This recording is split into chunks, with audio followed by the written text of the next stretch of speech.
کبھی یہ خیال آیا ہے کہ ان لوگوں کے ذہن میں آخر چل کیا رہا ہوتا ہے جن کا ایک چہرہ ہمارے سامنے ہوتا ہے اور ایک بالکل الگ چہرہ جب وہ اکیلے ہوتے ہیں؟ سورہ البقرہ ہمیں بالکل انہی دو چہروں والے لوگوں کی نفسیات کی گہرائی میں لے جاتی ہے اور ایک ایسی حقیقت دکھاتی ہے جو سچ پوچھیں تو آج بھی اتنی ہی اہم ہے جتنی 1400 سال پہلے تھی۔ یہ حقیقت دل دہلا دینے والی ہے۔ سوچیں ذرا، سب سے بڑا خطرہ وہ نہیں ہے جو سامنے سے تلوار لے کر آئے، نہیں، بلکہ وہ ہے جو ہماری ہی صفوں میں بیٹھا ہو، بالکل ہمارے جیسا بننے کا ناٹک کرے۔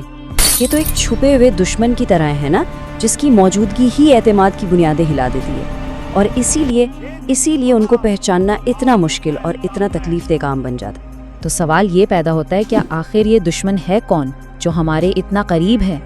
قرآن اس مسئلے کو صرف ایک عام انسانی کمزوری کہہ کر نہیں چھوڑ دیتا، نہیں، بلکہ وہ تاریخ کے ایک بہت خاص موڑ کی طرف اشارہ کرتا ہے جب یہ گروہ ابھر کر سامنے آیا۔ یہ وہ وقت تھا جب مدینہ میں اسلام کو اب کہہ لیں کہ سیاسی اور سماجی طاقت ملنا شروع ہوئی، اور اسی وقت ایک بالکل نئے قسم کا چیلنج سامنے آ گیا۔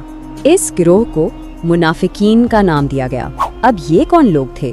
یہ وہ لوگ تھے جو ظاہری طور پر تو مسلمانوں کے ساتھ آ ملے، شاید کسی سماجی دباؤ کی وجہ سے یا کسی سیاسی فائدے کے لیے، لیکن ان کے دل وہ ایمان پر مطمئن نہیں تھے۔ ان کا وجود اگر دیکھا جائے تو اسلام کی بڑھتی ہوئی طاقت کا ہی ایک نتیجہ تھا۔ مطلب انہیں ساتھ چلنے میں اپنا فائدہ تو نظر آیا، لیکن ان کے دل واقعی ساتھ نہیں تھے۔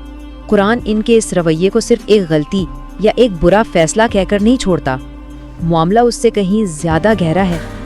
قرآن اسے ایک اندرونی، ایک روحانی بیماری قرار دیتا ہے۔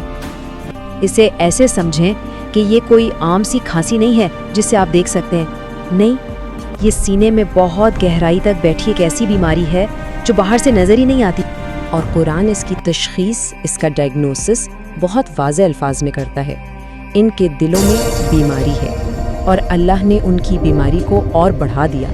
یہ آیت بہت گہری ہے، مطلب یہ کوئی ایسی بیماری نہیں جو ایک جگہ رکی ہوئی ہو، نہیں، یہ وقت کے ساتھ ساتھ بڑھتی ہے۔ وہ جتنا زیادہ اپنے اس دوغلے پن پر قائم رہتے ہیں نا، یہ بیماری ان کے دلوں میں اتنی ہی گہری جڑیں پکڑتی چلی جاتی ہے۔ تو اس بیماری کی سب سے بڑی نشانی کیا ہے؟ ایک لفظ میں، جھوٹ۔ اور یہ کوئی چھوٹا موٹا کبھی کبھار بولا جانے والا جھوٹ نہیں ہے، نہیں، یہ ایک پکی عادت بن جاتی ہے۔ وہ جھوٹ بولنے کے اتنے عادی ہو جاتے ہیں کہ ان کی اپنی حقیقت ہی دھندلا جاتی ہے۔ سچ اور جھوٹ کے بیچ کی جو لکیر ہے نا، وہ صرف دوسروں کے لیے نہیں مٹتی، وہ خود ان کے لیے بھی مٹ جاتی ہے۔ تو یہ جو اندر کی بیماری ہے، یہ باہر کی دنیا میں ظاہر کیسے ہوتی ہے؟ اس کے دو بڑے طریقے ہیں، ایک تو معاشرے میں بگاڑ پیدا کرنا، اور دوسرا جو لوگ سچے دل سے ایمان لائے ہیں ان کا مذاق اڑانا۔ یہاں ان کے دوہرے معیار کی ایک زبردست مثال دیکھیں۔ وہ اپنے سارے تخریبی کاموں کو ایک بڑا خوبصورت سا نام دیتے ہیں، اصلاح، لیکن اللہ حقیقت کو بالکل کھول کر سامنے رکھ دیتا ہے کہ اصل فسادی تو یہی لوگ ہیں۔ اور سب سے عجیب بات یہ ہے کہ انہیں خود اس بات کا احساس تک نہیں کہ وہ کتنا بڑا بگاڑ پیدا کر رہے ہیں۔ اور یہاں تو ان کے دونوں چہرے بالکل صاف نظر آ جاتے ہیں۔ جب مسلمانوں کے سامنے ہوتے ہیں تو کہتے ہیں، ارے ہم تو بالکل آپ کے ساتھ ہیں، لیکن جیسے ہی پلٹ کر اپنے سرداروں کے پاس جاتے ہیں تو سارا نقاب اتر جاتا ہے، پھر صاف صاف کہتے ہیں، ہم تو بس ان کا مذاق اڑا رہے تھے، یہ سب تو ایک کھیل تھا۔ ان کے دلوں میں چھپے تکبر کو دیکھیں۔ وہ جو سچے اور مخلص ایمان والے ہیں نا، ان کو یہ حقارت سے دیکھتے ہیں، انہیں بے وقوف سمجھتے ہیں۔ ان کے نزدیک دنیا کی چالاکی اور دھوکہ دہی ہی اصل سمجھداری ہے، جبکہ سچا ایمان تو بس ایک سادگی اور بے وقوفی کی نشانی ہے۔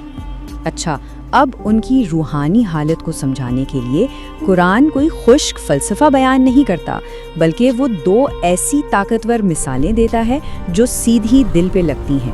یہ کہانیاں ان کے انجام کی ایک جیتی جاگتی تصویر ہمارے سامنے کھینچ دیتی۔ پہلی مثال ہمیں ایک گھپ اندھیرے منظر میں لے جاتی ہے۔ ذرا تصور کریں، ایک شخص ہے جو بالکل تنہا ہے، بھٹکا ہوا ہے اور روشنی کے لیے بے چین ہے، اور پھر وہ ایک شعلہ جلانے میں کامیاب ہو جاتا ہے۔ لیکن پھر کیا ہوتا ہے؟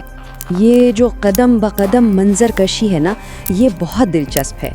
دیکھیں، انہوں نے اسلام قبول کر کے گویا ایک روشنی جلائی، اس روشنی سے انہیں کچھ فائدے بھی ہوئے، لیکن چونکہ دل میں خوٹ تھا اس لیے وہ روشنی ان سے چھین لی گئی، اور انجام کیا ہوا؟ وہ پہلے سے بھی گہرے اندھیروں میں بھٹکنے لگے۔ اور اس مثال کا جو نتیجہ ہے وہ واقعی بہت سنگین ہے۔ ان کے حواس یعنی وہ صلاحیتیں جن سے وہ سچ کو پہچان سکتے تھے، وہ سب کام کرنا چھوڑ دیتے ہیں۔ وہ سچائی کے لیے بہرے ہو جاتے ہیں، گونگے ہو جاتے ہیں اور اندھے ہو جاتے ہیں، اور اس کے بعد واپسی کا راستہ تقریباً ناممکن ہو جاتا ہے۔ یہ ایک مکمل روحانی تنہائی ہے۔ اگر پہلی مثال روشنی کے ایک لمحے کی تھی جو اندھیرے میں بدل گیا، تو دوسری مثال اس سے بھی زیادہ ڈرامٹک ہے۔ یہ ایک شدید آسمانی طوفان کی تصویر ہے۔ یہ طوفان ان کی اپنی روح کے اندر جو کشمکش، الجھن اور خوف ہے، اس کی بہترین عکاسی کرتا ہے۔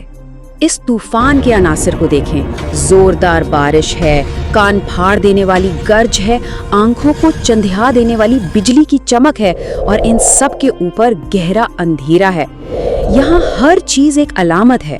بارش رحمت ہے، لیکن گرج اور چمک وہ تنبیہات اور آزمائشیں ہیں جو انہیں ڈرا دیتی ہیں۔ ان کا رد عمل دیکھیں ذرا، یہ سچائی کا سامنا کرنے سے ڈرتے ہیں۔ جب کوئی سخت حکم آتا ہے یا کوئی آزمائش آتی ہے تو وہ اسے سننے سے بچنے کے لیے اپنے کانوں میں انگلیاں ٹھوس لیتے ہیں، بالکل اسی طرح جیسے کوئی موت کے خوف سے بجلی کی کڑک نہ سننا چاہے۔ اور یہ نقطہ یہ فیصلہ کن ہے۔ ان کا ایمان جو ہے نا، وہ موقع پرستانہ ہے۔ جب بجلی چمکتی ہے، یعنی جب اسلام سے کوئی دنیاوی فائدہ ملتا نظر آتا ہے، جیسے کوئی کامیابی یا عزت، تو یہ فوراً 2 قدم آگے بڑھ جاتے ہیں۔ لیکن جیسے ہی اندھیرا چھاتا ہے، یعنی جب قربانی کا وقت آتا ہے یا کوئی مشکل سامنے آتی ہے، تو یہ وہیں کے وہیں بت بن کر کھڑے رہ جاتے ہیں۔ تو اتنی ساری تفصیلات اور ان طاقتور مثالوں کے بعد قرآن صرف بیماری بتا کر بات ختم نہیں کرتا، وہ ہمارے سامنے ایک آئینہ رکھتا ہے تاکہ ہم صرف دوسروں کی طرف انگلیاں نہ اٹھائیں بلکہ اپنے اندر بھی جھانک کر دیکھیں۔ یہ ایک بہت چبھتا ہوا سوال ہے، ایک ایسا سوال جو ہم میں سے ہر ایک کو اپنے آپ سے پوچھنا چاہیے کہ کہیں ہمارا ایمان بھی تو حالات پر منحصر نہیں؟ کیا ہم بھی صرف آسانیوں میں اللہ کو یاد کرتے ہیں اور جیسے ہی کوئی مشکل آتی ہے تو ہمت ہار جاتے ہیں؟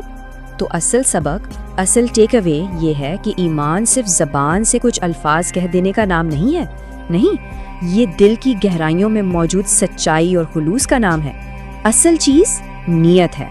اور آخر میں اس پوری بیماری کا علاج صرف ایک بہت طاقتور لفظ میں سما جاتا ہے، اخلاص، یعنی ہر کام صرف اور صرف اللہ کی رضا کے لیے کرنا، بغیر کسی دنیاوی فائدے کی امید کے، بغیر لوگوں کی تعریف کی پرواہ کیے۔ صرف یہی وہ چیز ہے جو دل کو منافقت کی اس بیماری سے پاک کر سکتی ہے۔